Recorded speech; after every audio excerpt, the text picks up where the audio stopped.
મુર્દાબાદ મુર્દાબાદ મુર્દાબાદ શું કહેવું તમારું ભાઈ?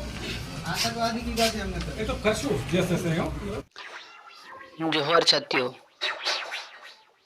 ધાનપુર તાલુકાના બારિયા ચોકડી પર જ્યારે ગુરુ ગોવિંદજીની મૂર્તિનું અનાવરણ કરવાનું હતું ત્યારે આદિવાસી મિત્રો દ્વારા સાફ સફાઈ કરવામાં આવી રહી હતી અને ત્યાં બીજેપીના એમએલએ અને ધાનપુર તાલુકાના ધારાસભ્ય બસુભાઈ ખાબડ દ્વારા આવા શબ્દો કાઢવામાં આવે છે, તેથી આદિવાસી સમાજ ખૂબ જ રોષે ચડ્યો છે અને ધાનપુર પોલીસ સ્ટેશને આવેદનપત્ર આપવામાં આવ્યું છે અને બસુભાઈ ખાબડ પર ફરિયાદ નોંધવામાં આવે તેથી આદિવાસી સમાજના લોકોએ ખૂબ મોટી ભીડમાં પોલીસ સ્ટેશન જઈને સખત અને વિરોધ કરવામાં આવ્યો હતો.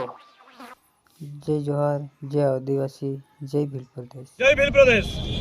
આજે તારીખ 24/12/2024 પીપેરો ખાતે ધાનપુર તાલુકાના આદિવાસી પરિવાર દ્વારા આદિવાસીઓના મહારાજ એવા ક્રાંતિકારી ગુરુ ગોવિંદ ચોકની મૂર્તિનું અનાવરણ કરવામાં આવ્યું છે.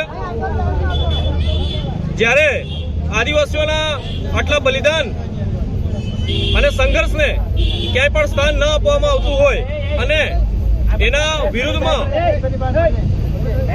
આદિવાસીઓનું અપમાન કરવામાં આવતું હોય એવા સમયમાં આદિવાસીઓને આહવાન કરીએ છીએ કે આદિવાસીઓને એક થવાનો સમય આવી ગયો છે.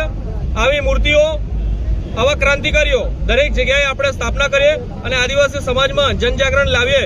એ માટે આદિવાસી પરિવાર અને અલગ અલગ પાર્ટી પક્ષ પણ એમાં સમાવેશ કરી અને અલગ અલગ વિચારધારા ફેલાવવાનું કામ કરીએ એ માટેની શરૂઆત અહીંયા થઈ ચૂકી છે.